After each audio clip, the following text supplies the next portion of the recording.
Bien. Ahí estamos. Bueno, vamos a empezar un poco hablando sobre un recorrido en base al concepto de locura. Ustedes saben que para poder hablar de psicosis es interesante también pensar un poco en el recorrido histórico y cómo algo de lo social influye en las diferentes denominaciones que dieron lugar a la psicosis tal como la conocemos hoy en día, ¿no? Es decir, para poder pensar en la idea de psicosis y en la posibilidad de elaborar un diagnóstico estructural, ¿no? Tomando en cuenta la dimensión clínica, bueno, podemos ir pensando cómo se llegó hacia eso, ¿no? En primer lugar, podemos situar como un primer momento que se da en la Edad Media.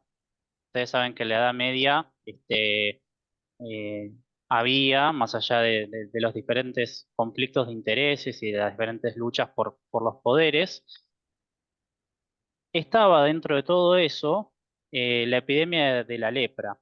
Piensen que estamos en un momento en el cual la medicina no estaba lo desarrollada que está día de hoy, ¿no?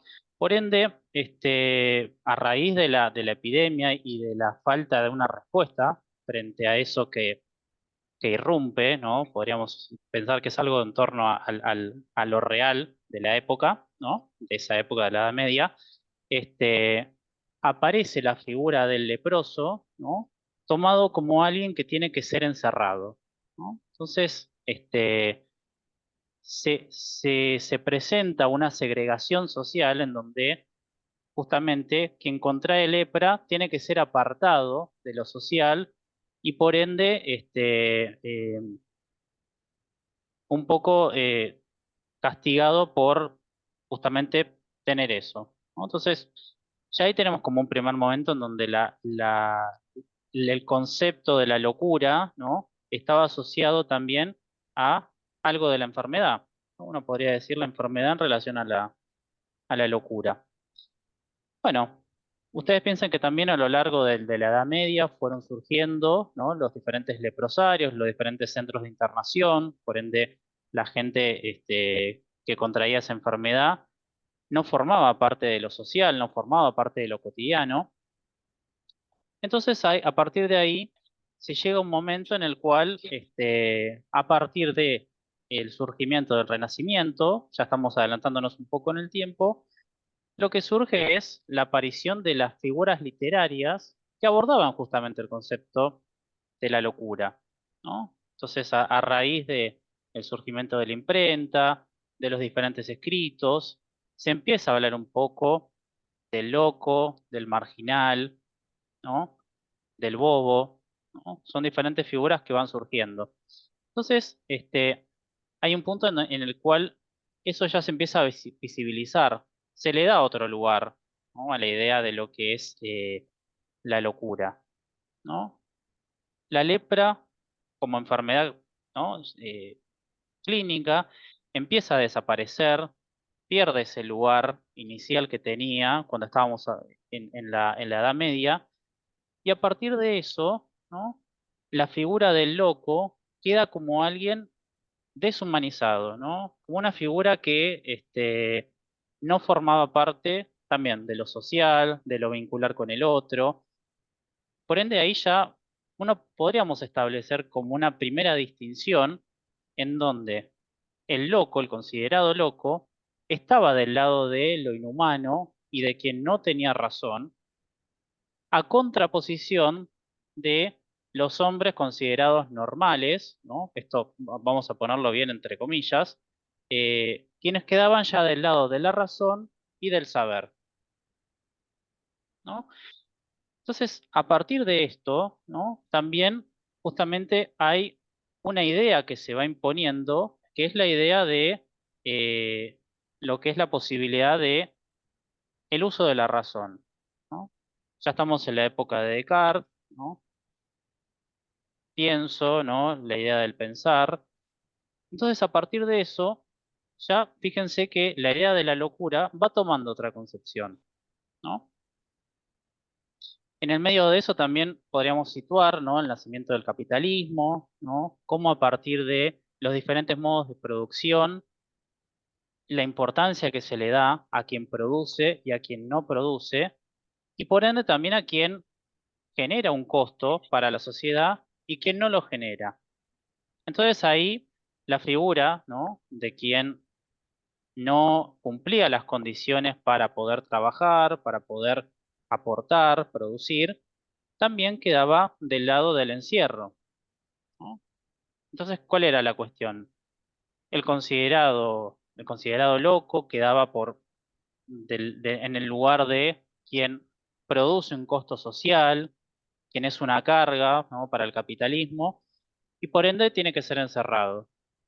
Fíjense que ahí también se sigue produciendo, ¿no?, una segmentación de lo que es el concepto de locura y no tanto una inclusión, ¿no? Entonces, a partir de eso, ¿no?, ya estamos en la época más cercana a mediados, ya llegando a finales del siglo XVIII, y ahí es donde aparece la psiquiatría, ¿no? La figura del médico toma más preponderancia. Ya estamos en una época en la que a quien está por fuera de lo considerado normal se lo empieza a mirar de otra forma, ¿no? ¿Por qué digo la mirada? Porque en un primer momento de la psiquiatría lo más importante es la observación, ¿no?, y el análisis, ¿no?, más desde el punto de vista fenomenológico, ¿no? Estamos en un momento en el que aparece como punto principal el fenómeno, ¿no? No es todavía la cuestión estructural que surge tiempo después. Ahí hay como dos periodos, ¿no?, de lo que es el auge de la psiquiatría clásica, ¿no? Preponderancia de la figura del médico, este, aparición de centros de internación psiquiátrica. Ya lo que es la salud mental va tomando como otra dimensión, si bien por supuesto no es lo que fue tiempo posterior. Ahí tenemos como dos periodos, ¿no? Podríamos situar como un primer periodo de la psiquiatría clásica, ¿no?, donde aparecen exponentes como Pinel, donde se le da como mucha importancia al análisis y la observación, ¿no? Se piensa la alienación mental como una perturbación de funciones mentales superiores, ¿no? Por ende, se empieza a pensar, a elaborar un tratamiento basado principalmente en el aislamiento y en una disciplina más paternalista, es decir, en una suerte de castigos, ¿no?, si el paciente no cumplía con ciertas condiciones. Entonces ahí ya tenemos como otra dimensión en donde se empieza a mirar al padeciente. No es tanto dejar por fuera, como era en un primer momento, como surgía, ¿no? Estamos hablando, por ejemplo, de la época del Renacimiento, sino más bien ya aparece esta cuestión de algo un poco más inclusivo, ¿no? Ahora bien, el punto es el siguiente. Ahí también quedaba este juego que yo les decía antes entre quién está del lado de la razón y quién está del lado de la falta de razón, ¿no? Porque la figura del psiquiatra queda del lado justamente de quien tiene la razón, quien tiene el saber, ¿no? Ese gran otro, uno podría decir, en términos más ya psicoanalíticos. Y por el otro lado, el alienado mental queda del lado de quien no tiene la razón, ¿no? Quien carece de esa posibilidad de armar un lazo con el otro. Eso sería como en un primer momento de la psiquiatría clásica, ¿no? Para que nos ubiquemos más o menos, estamos hablando de 1880, 1890, es como el primer periodo. Y a partir de ese momento hay como un auge, hay como un quiebre, mejor dicho, en realidad, de lo que es la mirada de la psiquiatría, porque surge un segundo periodo en el cual ya se empieza a tomar en cuenta la cuestión más etiológica, ¿no? Es decir, tomando en cuenta el pasado, el presente, el futuro, ¿no? Donde ya aparecen exponentes de la psiquiatría que hacen un poco alusión a eso. ¿no? Ahí, por ejemplo, podemos tener a Fallret, a Morel, ¿no? Ahí lo tenemos a Kraepelin, ¿no? De quien Lacan toma muchos conceptos, ¿no? Para poder elaborar básicamente su seminario 3. Y ya fíjense que hay como un desplazamiento de la mirada, ¿no? Hacia el oído, ¿no? Es decir, vale más lo que se escucha del paciente que lo que se ve. Si bien nunca se deja de lado lo que se ve del paciente, nunca perdemos de vista lo que es la mirada, pero acá se toma en cuenta un poco más la dimensión del lenguaje, ¿no? Entonces ya al paciente se lo empieza a considerar de otra manera, ¿no? Aparecen, ¿no? Ya elaboraciones teóricas que responden un poco a esta cuestión de lo que es la psiquiatría y el establecimiento de diagnósticos clínicos, ¿no? Tomando en cuenta su etiología y su evolución, ¿no? Porque también lo interesante es cómo va evolucionando el paciente a lo largo del tiempo, ¿no? Y ahí es donde, bueno, surge principalmente la figura de Kraepelin con sus diferentes versiones. Ustedes saben que Kraepelin fue modificando su compendio de la psiquiatría, fue armando diferentes versiones, estableciendo diagnósticos, ¿no? En torno a lo que es la idea de la psicosis. Ahí él hace como una distinción muy detallada, muy meticulosa, ¿no? Basándose también en la presentación sintomática del paciente, ¿no? Pero fíjense cómo ya aparece, ¿no? Un primer aspecto que lo podemos vincular un poco a lo que es una mirada más psicoanalítica, ¿no? ¿Qué pasó en la vida del paciente? ¿Qué pasa en ese momento? ¿Qué posibilidades hay para el paciente en un futuro? ¿No? Entonces, en ese contexto, por eso mismo es que después Lacan reformula un poco las definiciones de Kraepelin, ¿no? Piensen que ahí, en ese periodo, alrededor del 1900, ya empiezan a ver los primeros aportes del psicoanálisis, donde se le da un poco más de trascendencia al valor de la palabra, ¿no? Aparecen los trabajos de Breuer, de Charcot, ¿no? Donde se aborda un poco lo que es la histeria, ¿no? ¿Qué uso tiene la hipnosis, la sugestión, detrás de los tratamientos posibles para cada paciente, ¿no? Y en ese contexto también surgen algunos trabajos de lo que es la psiquiatría francesa, ¿no? Por ejemplo, Seglas habla de lo que son las alucinaciones verbales, ¿no? Se le empieza a dar un poco otro índole a lo que es la dimensión clínica, ¿no? También surge en ese momento trabajos de Breuer, ¿no? Donde se aborda lo que es la esquizofrenia, qué conceptualización se puede hacer en torno a eso. Y un dato interesante es que en ese momento justamente coincide con los trabajos de Freud, ¿no? 1894, él escribe acerca de lo que son las neuropsicosis de defensa, ¿no? Y donde él ubica que la psicosis es el resultado del mecanismo de la proyección, ¿no? Entonces aparece ahí una primera definición, ¿no? Ya desde el punto de vista más psicoanalítico y no tan fenomenológico, observable, de qué es una estructura clínica. Entonces, fíjense cómo vamos pasando del fenómeno a la estructura. Ya parece algo mucho más elaborado, ¿no? Se le da... ot- Em, sí. Ale, quería hacer un agregado a esto que estás diciendo, ¿no?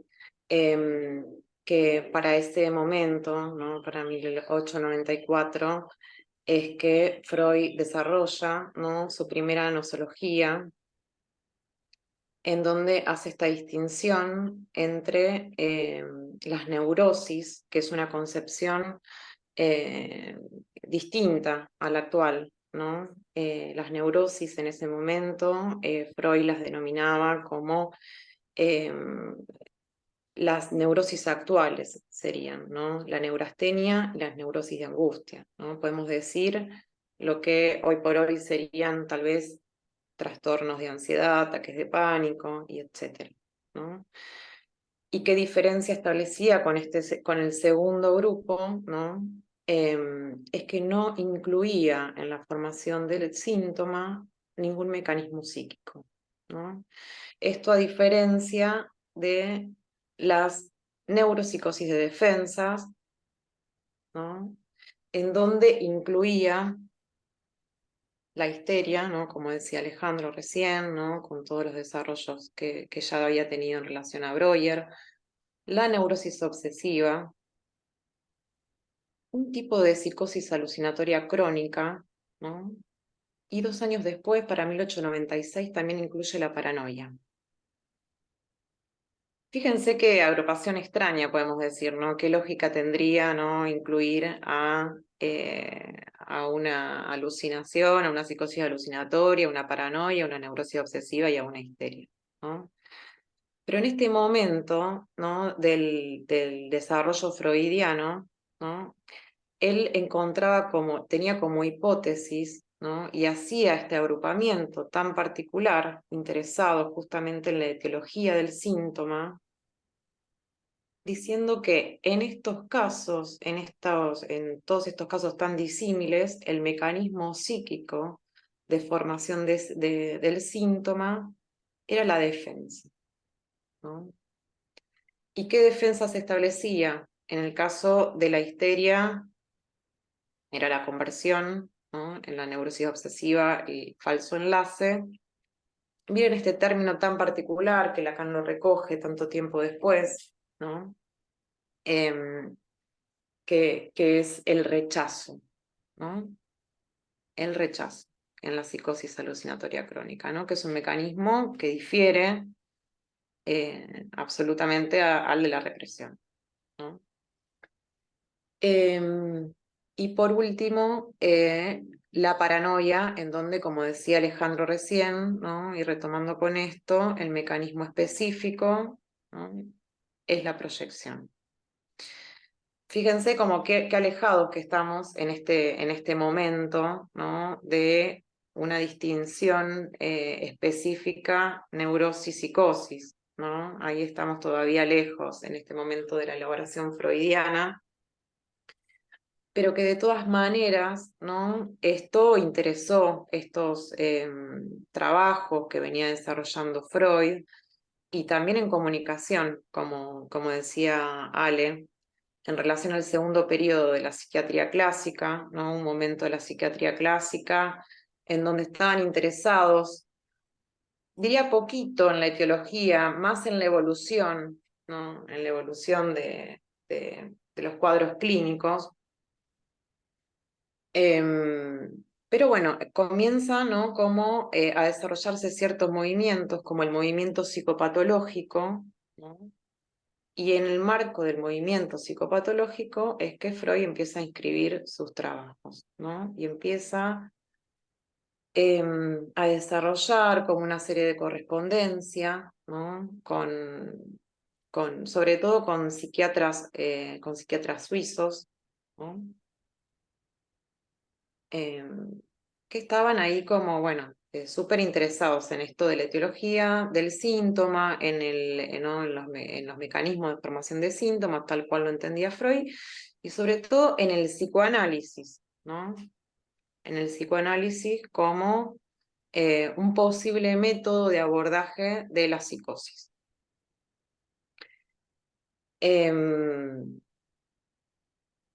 Hay una cantidad de correspondencia enorme entre Abraham y Freud, ¿no? Toda la escuela de Zurich lo visitaba a Freud, ¿no? Digo, entre 1906 y 1908, Freud recibió a muchos de ellos, lo recibió a Jung, lo recibió a Abraham, lo recibió, bueno, a una gran cantidad de psiquiatras que estaban interesados en esto, ¿no? En demostrar, por así decirlo, la efectividad del psicoanálisis en la psicosis. Pero podemos decir que ya, digo, enseguidita Freud empieza, ¿no? A pensar, después de haber hecho esta primera agrupación, de que en algunos casos, algunas pacientes, ¿no? Con diagnóstico de paranoia, el método psicoanalítico, no resultaba como viable, ¿no? Notaba que las pacientes empeoraban, ¿no? Entonces ya empezó como a advertir, ¿no? Estas cuestiones de, bueno, tal vez el método psicoanalítico no sea el más apto para pacientes, ¿no? Paranoicos. Jung insistió muchísimo en esto, ¿no? En adoptar este método para el tratamiento de la psicosis. Eh, Otto Grant también, ¿no? De hecho, que dirigieron el tratamiento de una paranoica, en donde en una sesión extraordinaria, ¿no? Que se había desvirtuado totalmente del método psicoanalítico en sí mismo, una sesión que creo que duró como 12 horas, y la paciente, bueno, se brotó, ¿no? Terminó siendo internada y no solamente eso, sino que el analista también, ¿no? Digo, todo esto empieza a servirse, por así decirlo, ¿no? Como antecedente, ¿no? De que, bien, a ver, es cierto que hay un mecanismo psíquico, ¿no? En la elaboración del síntoma, en la formación del síntoma, pero que el método psicoanalítico no sería apto para todos los cuadros clínicos, ¿no? Sí, tal cual. Piensen que Em, Freud abandona el tratamiento de la psicosis porque él decía que el paciente psicótico no hace transferencia con el analista y por ende no hay posibilidad de, de- de poder elaborar una cura posible, ¿no? Es Lacan el que va más allá de Freud y arma, ¿no? Teoriza un tratamiento posible para la psicosis, ¿no? Porque Freud un poco se queda con esta cuestión de el mecanismo fundante en lo que es la psicosis, ¿no? Es un poco la proyección, ¿no? Toma un poco también, como estaba diciendo Delphi, el intercambio que tuvo con la psiquiatría, ¿no?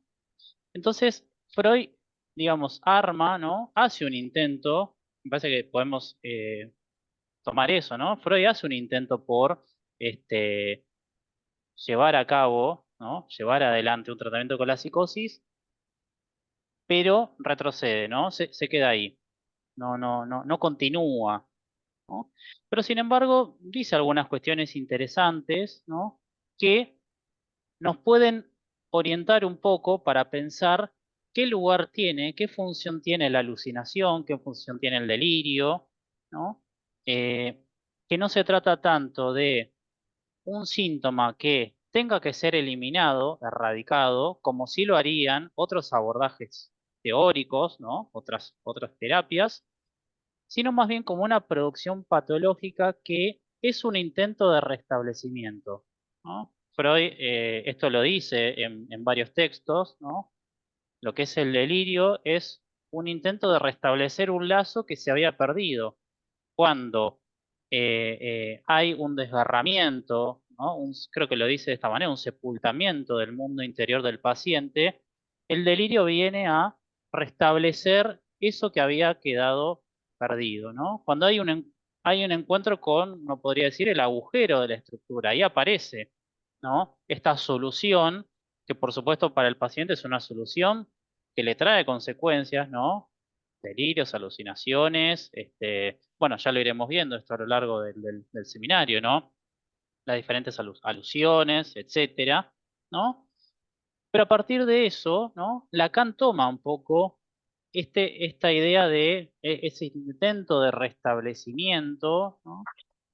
Y a partir de su seminario 3, ¿no? Que es el seminario base, uno podría decir, para estudiar la psicosis, justamente se llama la psicosis, toma la definición que establece Kraepelin, ¿no? Que hay, Kraepelin, bueno, lo habrán leído en algún momento, habla sobre que la paranoia, una definición bastante extensa que hace, es un desarrollo eh, continuo. Bueno, no sé si la tengo por acá. Ahora, no sé, vos, Delphi, ¿la tendrás ahí en el seminario 3? Ahí Porque estoy hay como una diferencia, como para tener en cuenta el contrapunto que hace Lacan, ¿no? Que lo toma, ¿no? Para realmente ubicar qué es lo que pasa con el mecanismo de formación del síntoma, ¿no? Krepelin, cuando elabora su definición, habla de una continuidad, de una evolución, ¿no? Que no tiene ninguna interrupción, habla, ¿no? de una evolución que lleva hacia un deterioro y que es incurable, ¿no? Un poco lo ubica en ese lado.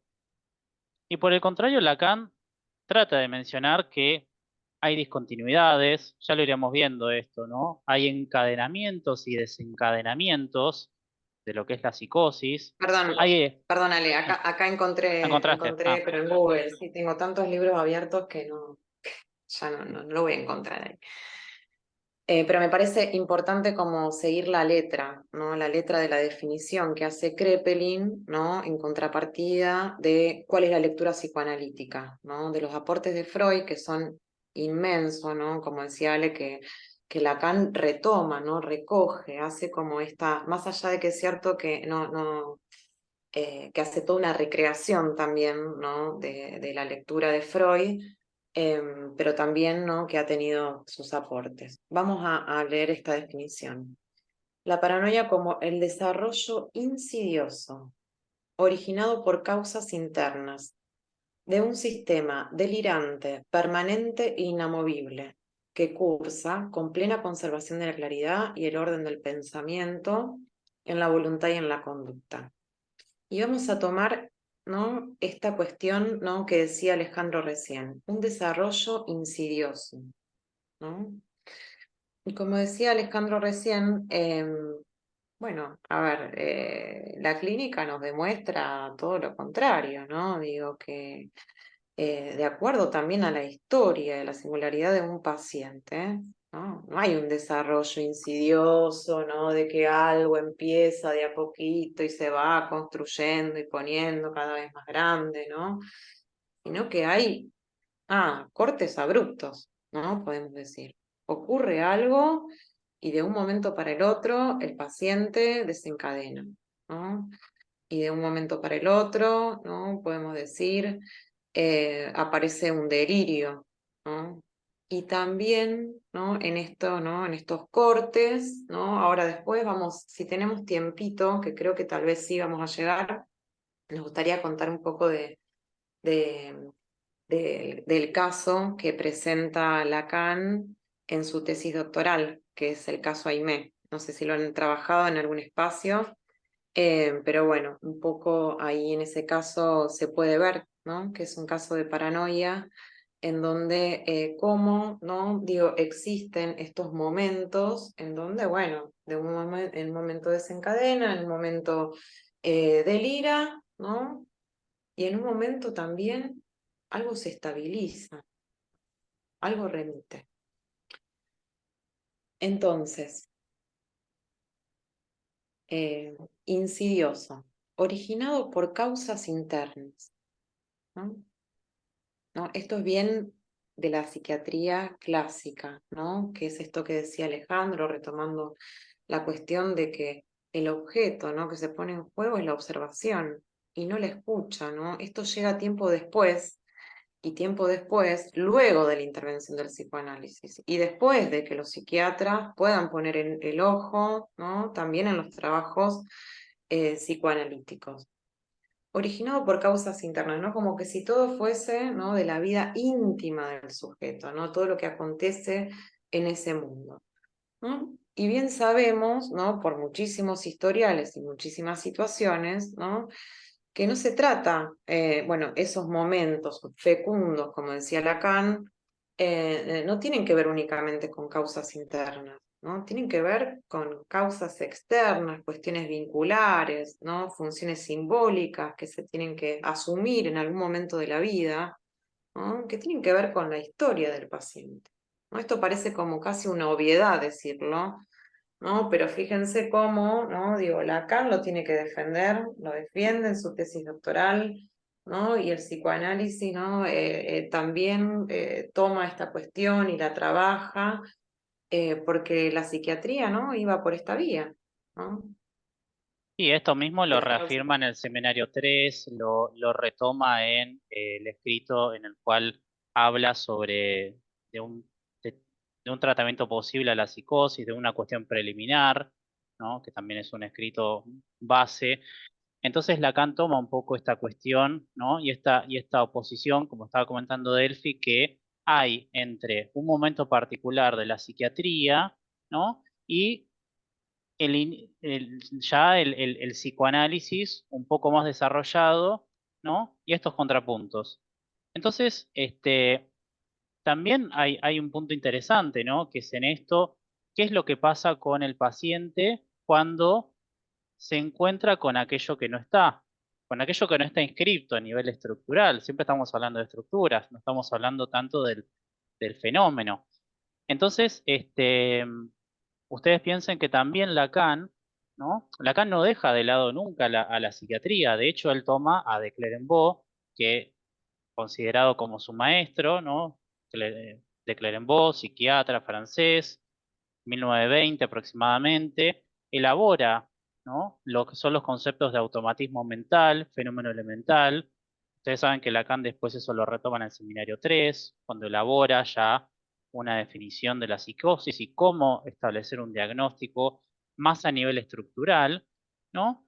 Entonces hay ahí todo una elaboración que se pone en juego para finalmente llegar a lo que se piensa de la psicosis o cómo el psicoanálisis piensa la psicosis en el día de hoy, ¿no?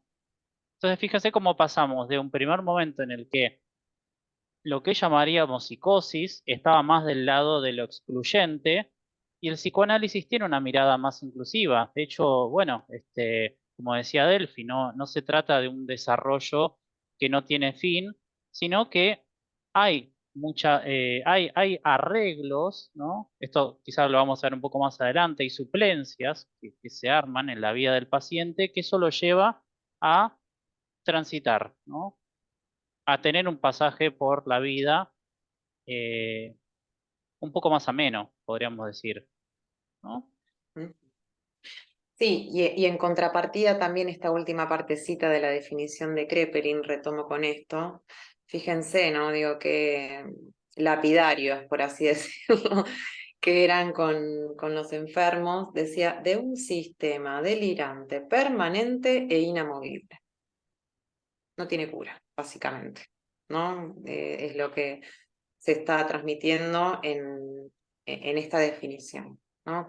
Podemos decir, ¿no? Desde el psicoanálisis, lo que se piensa, si pensamos, ¿no? Digo, a nivel, digo, lo que no tiene cura es la estructura, ¿no? Por así decirlo, ¿no? De qué manera, ¿no? Se constituye psíquicamente un sujeto, de eso no se tiene cura.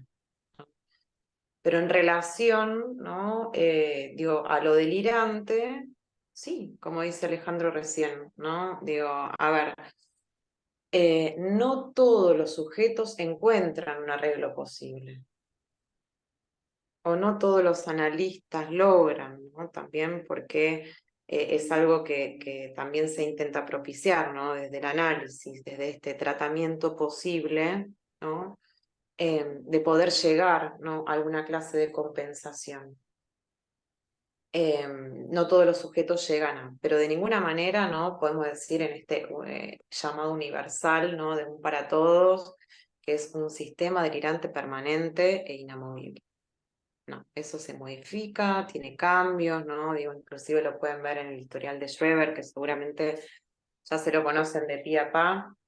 Vamos a tratar de pasarlo un poquitito más livianamente, casi pensando en tomar otros casos con Alejandro para no seguir martirizándolo con el caso Schreber. Pero ustedes vieron cómo inclusive los perseguidores, ¿no? De Schreber van cambiando, ¿no? No es que son siempre los mismos. Normalmente la figura del médico, ¿no? Como decía Alejandro antes, ¿no? Ese otro constituido ahí en ese semblante de saber, ¿no? Del otro, de la autoridad y etcétera, en quien también se amó muchísimo, ¿no? Hubo primariamente una carga libidinal, ¿no? Digo, intensa, fuerte hacia esa figura, ¿no? Tal como lo presenta ahí Freud en el historial, eh, y que después, bueno, estos personajes son los que devienen como perseguidores. Antes de avanzar un poco más, porque me había quedado pendiente esto de poder decir, ¿no? Habíamos hablado en relación a Freud de una primera nosología, ¿no? Donde agrupaba, bueno, todos los mecanismos, todos los grupos clínicos de la paranoia, la psicosis alucinatoria, la histeria. Bueno, y decíamos, estaba cómo llega, ¿no? ¿Cómo se llega, ¿no? A esta oposición, neurosis, psicosis, ¿no? Que es una invención freudiana, ¿no? Es una invención freudiana que después, ¿no? Viene a recoger Lacan. Bueno, nada, quería mencionar que, bueno, hace falta desarrollo teórico, después de eso han pasado muchísimo tiempo y en relación a su elaboración de lo inconsciente, la psicopatología de la vida cotidiana, el chiste y su relación con el inconsciente, 3 ensayos, pero sobre todo, ¿no? Hay un texto de 1914 que es Introducción al Narcisismo, ¿no? Que es fundante, ¿no? Para Freud, para elaborar, ¿no? Una nosología ulterior, ¿no? Más avanzada, que ya pone de cara y en oposición y en tensión lo que son las neurosis de lo que son las psicosis. ¿Sí? Quería leerles un chiquito, ¿no? De la elaboración freudiana de este momento. Esto es de Introducción al Narcisismo, página 72.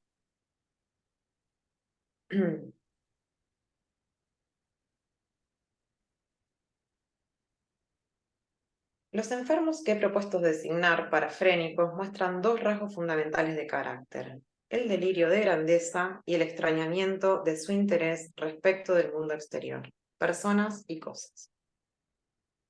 Esta última alteración los hace inmunes al psicoanálisis, los vuelve incurables para nuestros empeños. Después dice, ahora bien, el extrañamiento también ocurre en la histeria y en la neurosis obsesiva, ¿no?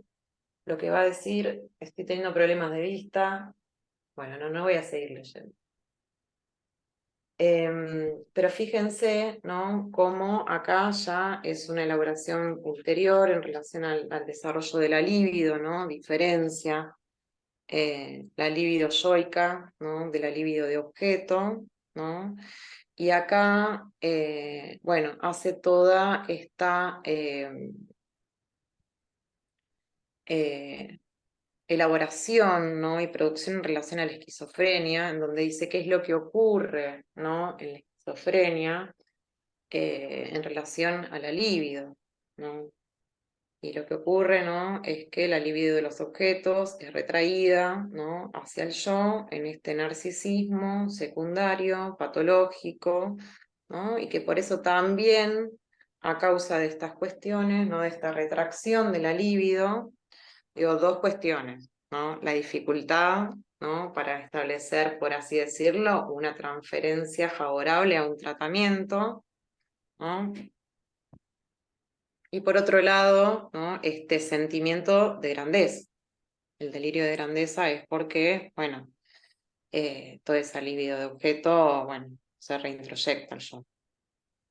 Y por eso también esta cuestión de Schreber de los hombres hechos a la ligera, ¿no? Digo, como ahí hay ¿no? un desdibujamiento libidinal, podemos decir.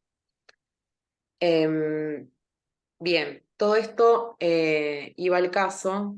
Me quedé pensando cómo estoy perdiendo la vista. Me distraje con eso.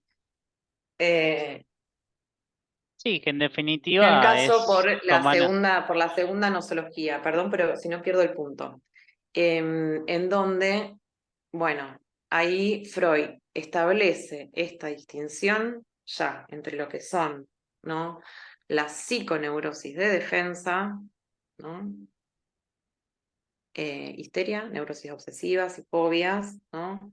De las psiconeurosis narcisistas, en donde ahí sí reagrupa, ¿no? Paranoia, esquizofrenia y demás, psicosis alucinatoria, ¿no? Ahí sí podemos decir, ya a partir de este momento de la elaboración freudiana, ¿no? Queda ahí de cara, ¿no? Esta oposición entre neurosis y psicosis, ¿no? Que después va a ser retomada por Lacan, ¿no? Agregando Lacan también que se extrae de los textos de Freud, ¿no? No solamente este binomio, ¿no? De neurosis y psicosis, sino también la tercera estructura que es la perversión, ¿sí? Entonces, ahí vamos viendo cómo, ¿no? En toda esta recapitulación de lo que ha sido el desarrollo de la clase de hoy. La psiquiatría, ¿no? Tanto la primera psiquiatría de Pinel-Quirol, con su porte sincrónico, como la psiquiatría clásica, con el porte diacrónico, interesados en la evolución y demás, ¿no? Pero siempre el interés estaba puesto, ¿no? En la observación, en la descripción y en la clasificación, ¿no? Han sido enormes los avances que han hecho, sobre todo en lo que es una semiología, ¿no? De cuadros clínicos, ¿no? Bastante exhaustiva, pero también podemos decir muy distantes, ¿no? A lo que es una lectura más estructural y no tan fenomenológica. Y también por qué, ¿no? Un poco lo que ocurría, ¿no? En esa época de las instituciones psiquiátricas, ¿no? Recluidas de los centros de la ciudad y demás. Digo, estaba la figura del médico psiquiatra, ¿no? Con los locos en un momento, ¿no? En donde podemos decir, no había el avance de la psicofarmacología que existe hoy, ¿no? Entonces, o sea, tenemos a estos locos, ¿no? Eh, en una locura, en un delirio, ¿no? En su máximo esplendor, mostrando, ¿no? Todas las facetas delirantes y bueno, y ahí el psiquiatra, por poco eclipsado, ¿no? Con todo lo fenomenológico, ¿no? Y armando, bueno, todas las clasificaciones que conocemos hasta el día de hoy, ¿no? Digo, con el DCM y el CIE-10 y bueno, y todos los manuales de clasificación. sí, que seguirán Eh, surgiendo también porque hay básicamente una necesidad de armar un diagnóstico y clasificar al otro. No es que no necesitemos de la psiquiatría, hay ciertos casos en donde es necesaria la interconsulta con un psiquiatra, pero no podemos dejar de vista, no podemos perder de vista la dimensión estructural. Entonces se trata un poco de ese tema. Eh, ¿Alguna pregunta? ¿Alguien quiere decir algo?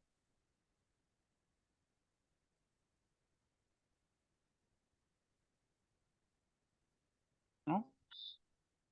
Bueno, continuamos si te parece, Delphi. sí. Em, bien. No, entonces a esto, ¿no? A esta reducción, ¿no? Cómo se pasa, ¿no? Del fenómeno a la estructura, en esta reducción que podemos decir, así como la psiquiatría también agrupaba en relación a lo semejante, ¿no? Las paranoias de celo, la paranoia de esto, ¿no? Digo, de interpretación de esto, de lo otro, digo, a lo estructural, en donde en lo estructural puede haber, ¿no? Sintomatologías muy diferentes, pero que en la estructura vamos a encontrar como la misma base, ¿no? Y esto, bueno, ha sido como esta invención, por así decirlo, lacaniana, quien lo puede poner en estos términos, también quien hace esta relectura tan valiosa de lo que es la obra de Freud. Bueno, pasamos, ¿te parece, Ale? Tenemos unos minutos, pasamos un poco Dale. al caso Aimé, y si querés leer vos en la parte del historial porque no, tengo un problema en la vista. Bueno, ustedes saben que Lacan hace su tesis doctoral en el año 1932. Es un Lacan psiquiatra, ¿no? Todavía no había hecho las diferentes teorizaciones, las diferentes conceptualizaciones que hace una vez que él lleva a cabo varios seminarios, arma escritos, bueno, eh, dialoga con otras corrientes teóricas, etcétera. Entonces pensemos que estamos en una época en la cual Lacan eh, toma, toma como referencia algo el diagnóstico, ¿no? Más psiquiátrico. ¿Por qué es interesante el caso IME? Porque primero que es un caso que no está tan abordado como sí lo está, como decía antes de él, el caso Schreber, que bueno, seguramente lo han visto en psicopatología, etcétera. Entonces el caso IME básicamente tiene como algunas coordenadas, ¿no? No sé si lo conocen, si lo han leído, si han escuchado acerca ¿no? de esta paciente. Bueno, en definitiva se trata de una mujer, ¿no? Que es, en definitiva, hablando un poco desde lo que es la historia, ¿no?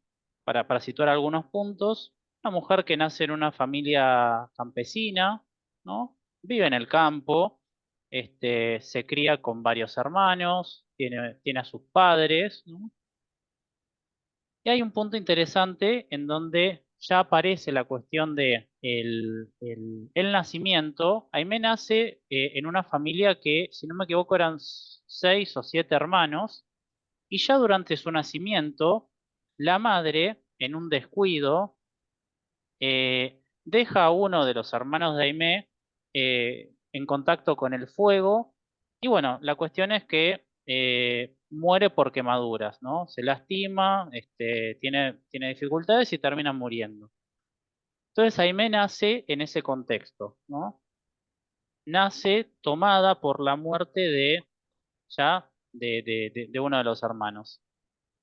A partir de eso, bueno, se sigue criando, ¿no? Vive con una hermana que es 14 años mayor que ella, que ocupa ese lugar, ¿no? De ser como una especie de cuidadora, ¿no? Ocupa un lugar de contención, de cuidado. Esta hermana a los 14 años se termina yendo de la casa, ¿no? Se va a vivir, hace lazo en otro lado.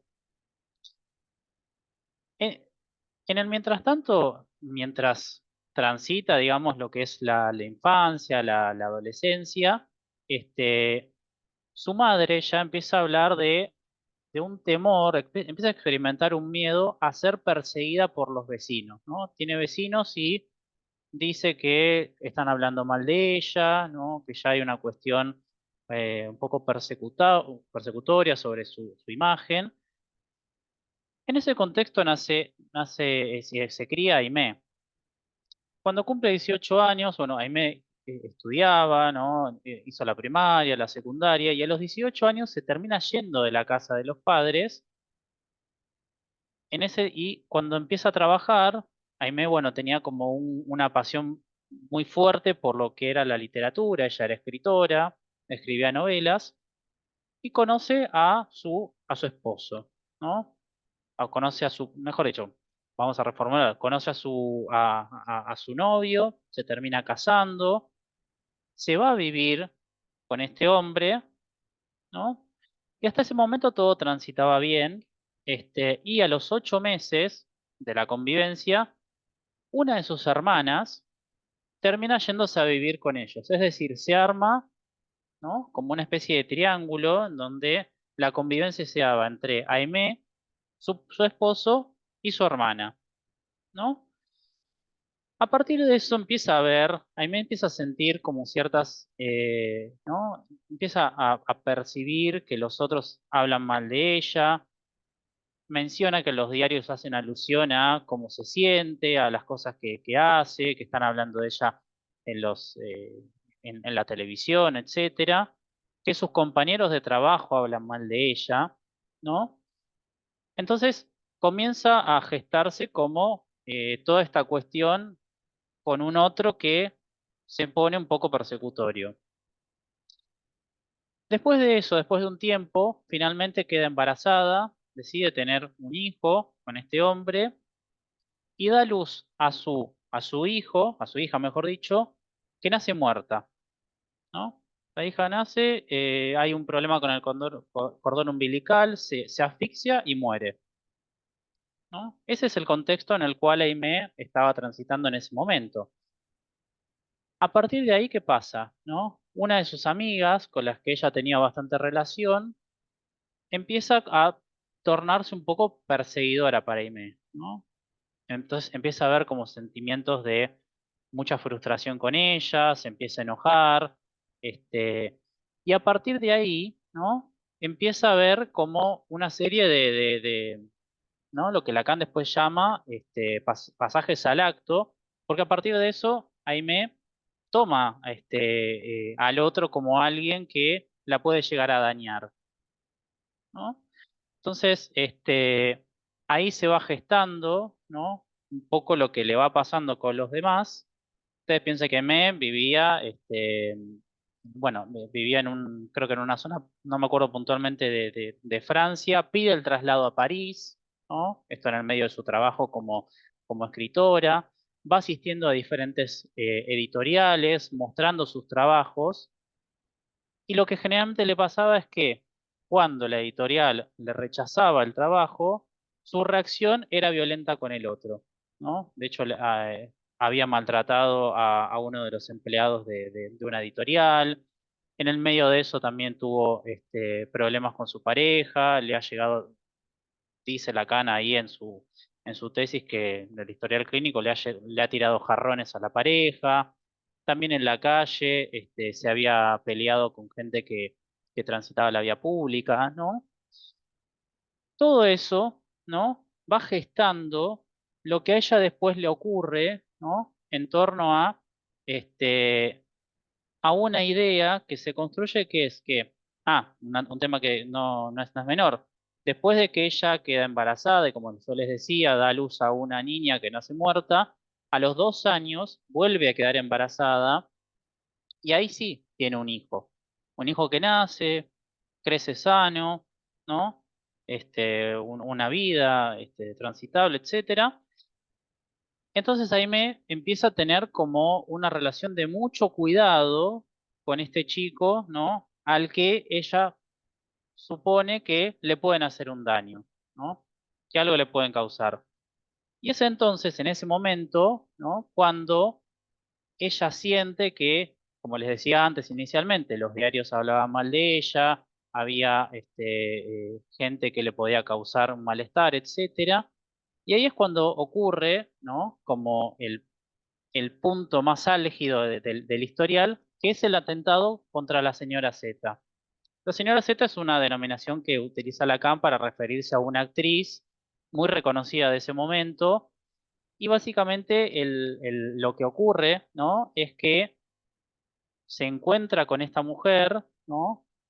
Le dice, usted es la señora Z, ¿no? Le pregunta eso, a ver si efectivamente se trata de ella, ¿no? La mujer la mira un poco atónita, eh, y una vez que le ocurre eso, este, la agarra, la ataca con una navaja, ¿no? Y la mujer la empieza como a tratar de frenar, no puede hacerlo, se termina cortando 2 tendones. La cuestión es que interviene el personal de seguridad y la llevan detenida a una comisaría, ¿no? Queda presa, pero había algo que igualmente no era, digamos, el abordaje. Porque después termina yendo a un asilo de internación, a la clínica de Saint-Anne, ¿no? Que es donde Lacan justamente la conoce, ¿no? Pero el punto más interesante es que cuando Lacan toma contacto con ella, que la mujer había sido diagnosticada, les voy a leer el diagnóstico tal como lo había elaborado el psiquiatra, que era un diagnóstico, perdón, un delirio sistemático de persecución a base de interpretaciones con tendencias megalomaníacas y sustrato erotomaníaco. Ya había una cuestión de que también gente de las diferentes editoriales estaba enamorada de ella, ¿no? Fíjense cómo se va gestando, ¿no? Este inicio más de la psicosis y el punto es que cuando Lacan la entrevista, esta mujer estaba calmada, ¿no? Algo había pasado en ese momento, ¿no? Había el pasaje al acto, ¿no? Tuvo como efecto la tranquilidad, el alivio para esta mujer, ¿no? Entonces, hay una cuestión que, bueno, después Lacan hace todo un análisis de este caso. Eh, Básicamente el historial es un poco ¿no? Aparecen estas coordenadas para pensarlo. Eh, Después, bueno, hay Sí. una serie, sí. Nada, vemos como, ¿no? Cuando ibas relatando un poco el caso, ¿no? Como, bueno, claramente que, digo, no ha sido, ¿no? Digo, el atentado el momento del desencadenamiento, ¿no? Sino que, bueno, la hipótesis que Lacan desarrolla en esta tesis doctoral es que justamente, así como podemos decir, el delirio también es un intento de reconstrucción del mundo, ¿no? Del psicótico. Bueno, este pasaje al acto, ¿no? Constituye ese acto que la permite un poco estabilizarse, ¿no? Vemos que ella viene, ¿no? Habiendo desencadenado una paranoia hacía muchísimo tiempo antes, ¿no? Digo, por estas cuestiones tan persecutorias que se le daban en relación a esas otras, ¿no? Mujeres que sobre todo, bueno, mujeres también y algunos dueños de editoriales y demás, que le querían hacer un daño, ¿no? Sobre todo en relación, ¿no? A ese primer momento, ¿no? De la maternidad, ¿no? Ahí vemos como esto de, bueno, el sujeto tiene una historia, ¿no? No sé si es algo que mencionaste o no, Ale, em, pero Aimé, ¿no? En, en, en el deseo materno había venido al lugar de sustituir a una hermana muerta, ¿no? Y fíjense, bueno, como esa primer marca, podemos decir, primer marca traumática, ¿no? Cómo se pone en juego, ¿no? En un momento posterior de su maternidad, de su propia maternidad. Digo, porque ahí es cuando aparece, ¿no? Como algo que se termina como desencadenando, ¿no? O al menos, no sé si desencadenando, pero sí el momento en donde el delirio, ¿no? Aflora, ¿no? Que es que la amiga, ¿no? Le quiere hacer un daño a su hijo, Mm. ¿no? Y todas estas cuestiones. Em, bien. ¿Qué escuchan Delirio, ah, sentimiento. Perdón, perdón. Ahora hacemos la pregunta. Fíjense estas cuestiones, ¿no? Digo, la certeza, ¿no? No aparece, ¿no? Como por ahí, digo, una duda, ¿no? Y en esto, a ver, no solamente la duda, ¿no? Pero también es el modo de enunciarlo, ¿no? Que tiene el sujeto psicótico, ¿no? Lacan ubica, ¿no? Siempre desde el momento en que conoce a Aimé, que Aimé tiene un saber, ¿no? Y ya en este momento en donde Lacan, ¿no? Digo, recién se estaba iniciando, ¿no? Digo, en el psicoanálisis y demás, bueno, puede ubicarse ahí desde una posición muy distinta, ¿no? A la tradicional del psicoanálisis, en donde el analista o el médico es el que ocupa el lugar de saber, ¿no? El saber lo tiene ella, ¿no? Ella aparece y viene con una certeza. ¿Qué Y escuchan bueno, del...? Ah, sí, sí, sí. no, haces la pregunta, sí. Ah, no, les iba a preguntar, ¿qué escuchan del caso? ¿Qué les resuena?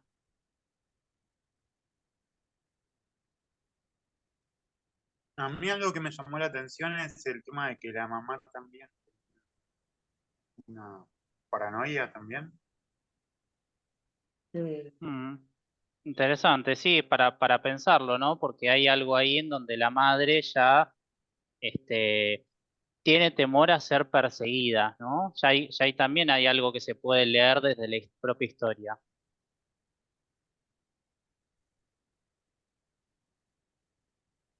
Bien, otra cosa que me gustaría decir así como brevemente, ¿no? Es que ¿no? El título que Lacan le pone, ¿no? Es una paranoia de autocastigo, ¿no?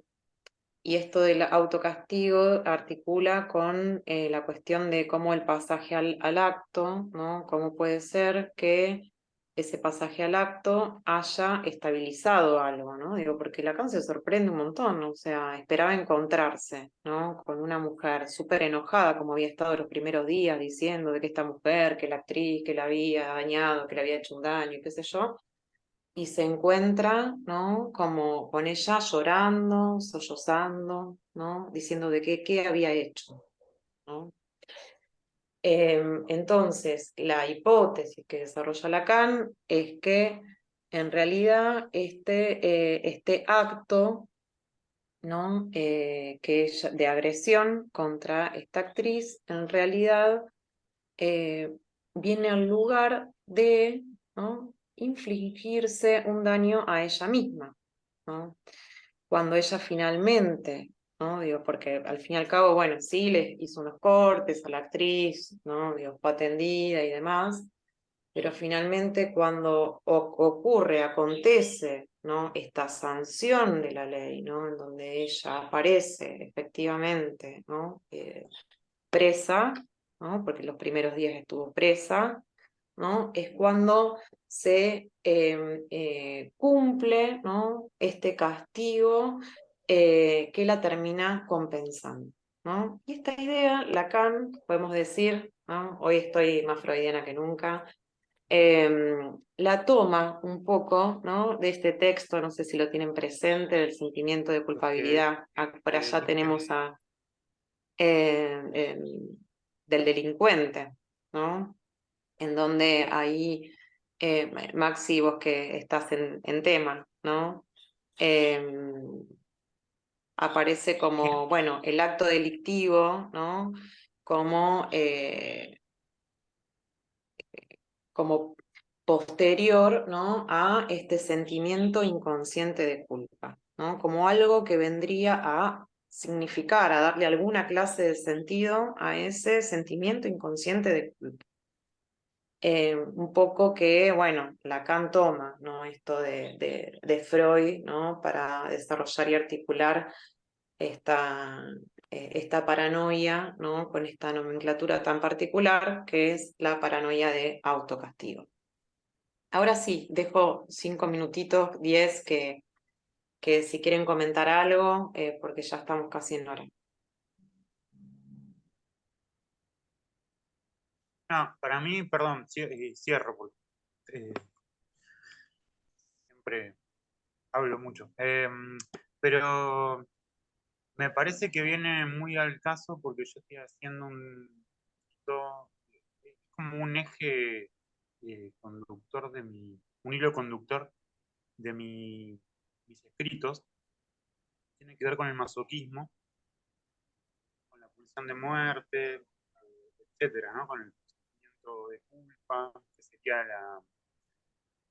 la masoquismo del super yo, ¿no? Sería. Ujú.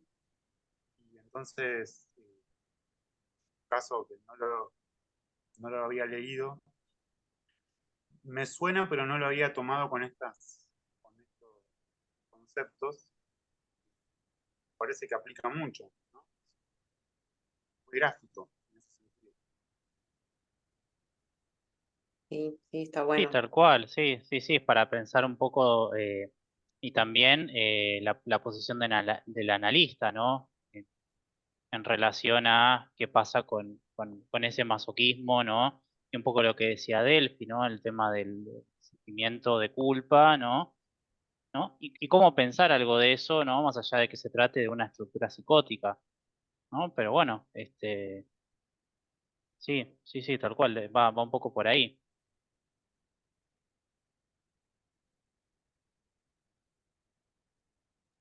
Sí. Lo que yo quería decir también es tal vez que no es solamente en la psicosis esta necesidad de castigo, creo que se dijo, ¿no? Yo recuerdo que hace mucho tiempo también en una investigación como estudiante, culpa y pena en el sistema jurídico y el psicoanálisis era el título, con Marta Jerean Bertina allá en Tucumán. Y también, bueno, la pregunta era ver qué pasaba con la culpa, ¿no? A partir de la pena, de la pena del sistema jurídico en los sujetos, ¿no? Y ahí lo que se podía ver, tal vez si no había una responsabilidad del acto, es como que la pena, que si bien la pena jurídica cumplía una función, digamos, el sujeto no terminaba de o sea, el encadenamiento, vamos a decir, de la cierta legalidad era débil, ¿no? En lo que se planteaba en la tesis de esa investigación, me parece que viene un poco, ¿no? Y que no se trataba de sujetos psicóticos, quiero decir. Mm. Perdón, se me desconectó un chiquitín, no pude seguir el argumento, Juan, de lo que estabas diciendo. No, lo que estaba diciendo que tal vez la necesidad de castigo, creo que era la idea, no se daba solamente en el psicótico, ¿no? Y que en una investigación de personas que estaban cumpliendo pena, Ujú. tema jurídico, digamos, no había una responsabilidad, digamos, con lo cual la posibilidad de reincidencia se aumentaba, ¿no? Y bueno, y la hipótesis era, digamos, que sí o sí se necesitaba tener una responsabilidad del hecho, ¿no? Un poco como que la reincidencia disminuya, vamos a decir, en los casos. Sí, sí, sí, súper interesante esto, es cierto, no acontece únicamente en estructuras psicóticas, ¿no? Esto sobre todo, ¿no? Digo, se ve en neurosis, ¿no? Pero sí es cierto que el psicótico tiene menos recursos, ¿no? En relación ¿no? A un super yo que se torna muy hostil, podemos decir, ¿no? En relación a este sentimiento inconsciente de culpa.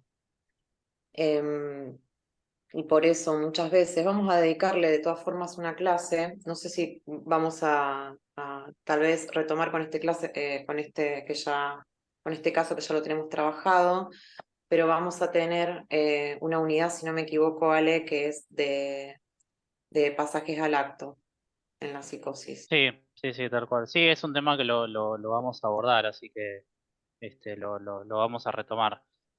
Pero sí, es muy interesante el tema de pensar la responsabilidad, este, eh, y un poco, bueno, va un poco en relación a la tesis de Lacan, ¿no? Una paranoia de autocastigo, ¿no? Hay algo ahí en donde el sujeto, ¿no? De algún modo cumple su propia condena, uno podría pensar, ¿no? Entonces, bueno, me pareció un caso interesante para presentar porque no es algo que quizás esté tan visibilizado y bueno, eh, nada, para también bajar un poco a la práctica lo que a veces es muy teórico de cuestiones, ¿no? De estructurales.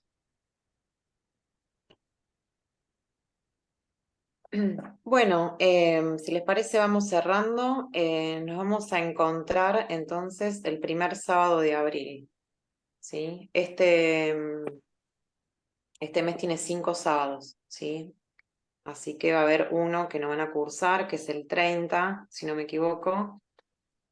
Así que nos estaríamos encontrando el sábado 6 de marzo a las 11. Bueno, Bien, Bien. muchas gracias.